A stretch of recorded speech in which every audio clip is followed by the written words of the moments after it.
3 ఏళ్ళు లీజు, ఎకరం 1000 రూపాయలు.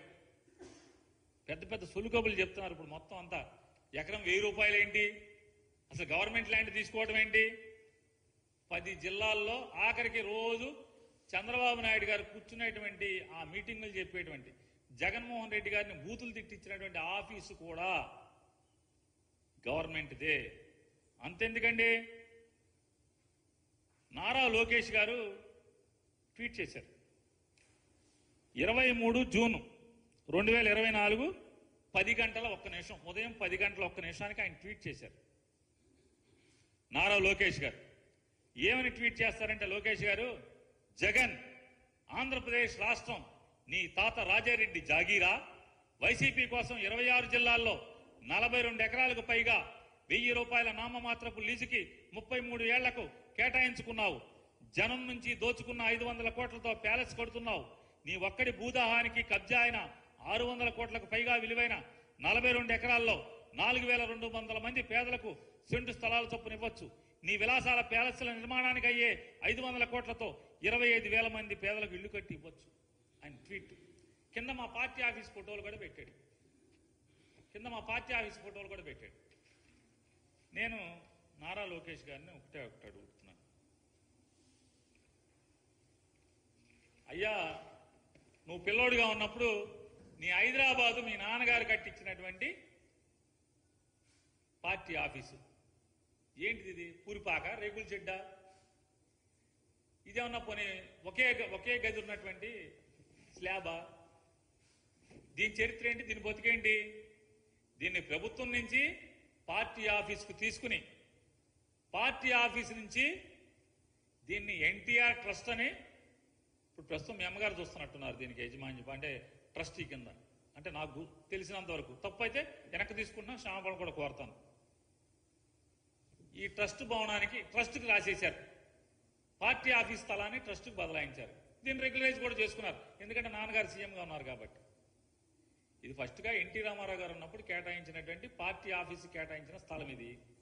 దీన్ని చంద్రబాబు నాయుడు గారు రామారావు గారిని పడేశాక, చంద్రబాబు నాయుడు గారు ముఖ్యమంత్రి అయిన తర్వాత, సబ్జెక్ట్ టు కరెక్షన్ నాకు గుర్తున్నంత వరకు చంద్రబాబు నాయుడు గారు సీఎం అయిన తర్వాతే దీన్ని పార్టీ ఆఫీసు ఆస్తిని ట్రస్ట్ ఆస్తి కింద బదలాయింపు జరిగింది. దాన్ని గవర్నమెంట్లో రెగ్యులరైజేషన్ కూడా జరిగింది. తప్పు అయితే వెనక్కి తీసుకుంటాను, మన్నించమని కోరుతాను. ఈ ఆఫీస్ ఇదేమో రేకుల చెడ్డ హైదరాబాద్లో. దీంట్లో ఏం నడుస్తుంది? పార్టీ ఆఫీస్ నడుస్తుందా, లేకపోతే యోగా గీగా ఏమైనా చేస్తున్నారా దీంట్లో? ఈ ట్రస్ట్లో ఏం స్వచ్ఛందం నడుస్తుంది? ఇవాళ ఇది మీ నాన్నగారి చరిత్ర. ఇక మంగళగిరిలో జీవో 33 ఏళ్లకుంటే మీరు 99 ఏళ్లకి మీరు తప్పుడు లీజు తీసుకున్నటువంటి ప్రభుత్వ భూమి. దీంట్లో చెరువులు, కుంటలు, బోధులు అవి కూడా ఉన్నాయని చెప్తున్నారు. దీనికి ప్లాన్ ఉందా? ఒకసారి ప్లాన్ ఉంటే చూపించండి ఒకసారి. మొత్తం భూమి మొత్తం ఎంత ఉంది కొలతలేద్దామా? కొలతలేయించండి.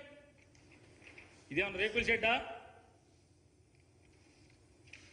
ఇదిగో మంగళగిరి ఆఫీస్, ఇది రేకుల షెడ్డా? చూడండి, పూరిపాక, మీరు కట్టినటువంటి పూరిపాక ఆఫీస్. మీ కష్టార్జితంతో చెమటోడ్చి రక్తాన్ని చెమటగా మార్చి పైసా పైసా కూడబెట్టి కట్టినటువంటి పూరిపాక.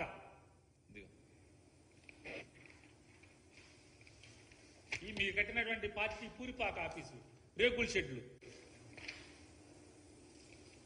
ఇదొక యాంగిల్ మంగళగిరి ఆఫీసే, ఇంకొక యాంగిల్, 3 యాంగిళ్ళు చూపిస్తున్నా మీకు. ఇట్లేమంటారు? రేకుల షెడ్లా, పూరిపాకలా, తాటాకి పాకలా?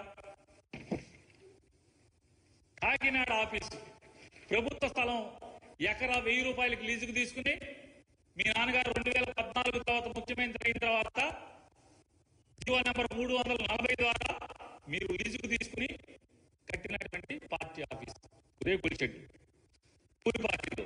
తాటాలు లోకేష్ గారు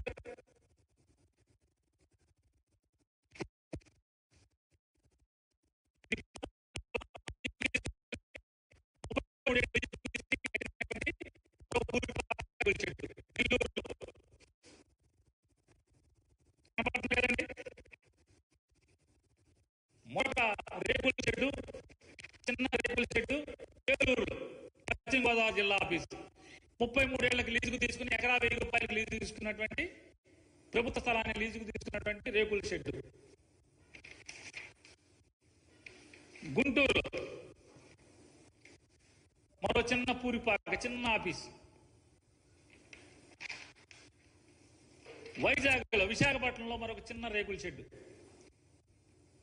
ప్రభుత్వ స్థలం ఎకరా 1000 రూపాయలకి లీజుకు తీసుకున్నటువంటి ప్రభుత్వ స్థలం, ప్రజాస్థలం, ప్రజల ఆస్తి. చాలా తక్కువకి చందాలు లేకపోతే మీ రక్తాన్ని చెమటగా మార్చి తాటాకులు ఈతాకులతో వేసినటువంటి పెద్ద చిన్న పందిరిది పార్టీ ఆఫీస్ పందిరి. ఇది లోకేష్ గారు భాగవతం. ఆయన ట్వీట్ చూశారు కదండి, లోకేష్ గారు ట్వీట్ చూశారు. రాజ్మహల్ అంటే ఇవన్నీ ఏంటి? ఈ పార్టీ ఆఫీసులన్నీ ఇవన్నీ ప్రభుత్వ స్థలాలు కదా. అంటే మీరుంటే అసలు జీవో తెచ్చిందే మీరు. మీ హైదరాబాద్ ఆస్తే జనం ఆస్తి. ఇవాళ ఎంత ఉంటుంది? ఎన్ని వందల కోట్లు ఉంటుంది. హైదరాబాద్లో తెలుగుదేశం పార్టీ ఆఫీస్ని రేపొద్దున తెలుగుదేశం పార్టీ ఎవరన్నా లాక్కుంటే కూడా ఎన్టీ రామారావు గారిని పడేసి పార్టీని మీరు లాక్కున్నట్టుగా, మీ నాన్నగారు లాక్కున్నట్టుగా మీ దగ్గర నుంచి ఎవరన్నా లాక్కుంటే కూడా ఆస్తి వాళ్ళకి వెళ్లకుండా దాన్ని ట్రస్ట్ పేరు మీదకి బదలాయించి ఆ ట్రస్ట్లో మీరే ఉంటారు. ఆ ట్రస్ట్ ఇవాళ ఆస్తి అంతా కేబీఆర్ పార్క్ ఎదురుకుండా ఉన్నటువంటి ప్రభుత్వ స్థలంలో కట్టినటువంటి ఇచ్చినటువంటి పార్టీ ఆఫీసు విలువెంత చూడండి. నేను చెప్పేది అబద్ధమైతే టీడీపీ హెడ్ ఆఫీస్కి కరికాల వల్లన్ ఐఏఎస్ ఆఫీసర్, ఆయన ప్రిన్సిపల్ సెక్రటరీ తోటి గవర్నమెంట్ ఇన్ఛార్జ్, రెవెన్యూ సెక్రటరీ అయ్యి ఉంటారు. Incharge revenue secretary. 3 ఎకరాల 65 సెంట్లు. 99 సంవత్సరాలకు ఎలా ఇస్తాడు? 33 ఏళ్లకి జీవో ఉంటే 33 ఏళ్లకే ఎక్స్టెండ్ చేయాలి. పార్టీ కనుక బతికుంటే 33 ఏళ్ల తర్వాత కూడా పార్టీ బతికుంటే దాన్ని 99 ఏళ్ళకి ఎక్స్టెండ్ చేయమని జీవో. మరి 99 ఏళ్ళకి లీజ్ ఎట్లా ఇస్తాడు? మీ గవర్నమెంటే కదా అప్పుడు. మరి ఎలా తీసుకున్నారు దీన్ని? ఈ ఐఏఎస్ ఆఫీసర్లు ఏమంటారు? అంటగాగారంటారా, మంచం గాగారంటారా, ఏమంటారు దీన్ని? వీళ్ళని ఈ ఐఏఎస్ ఆఫీసర్లు మరి మీరు రాయాలి కదా. జగన్మోహన్ రెడ్డి గారితో అంటగాగిన ఆఫీసర్లకి పనిష్మెంట్లు, అంటగాగిన ఆఫీసర్లకి వాతలు పెడుతున్నారు. మరి వీళ్ళకి ఎవరు పెట్టాలి వాతలు? మేమేం పెట్టలేదే.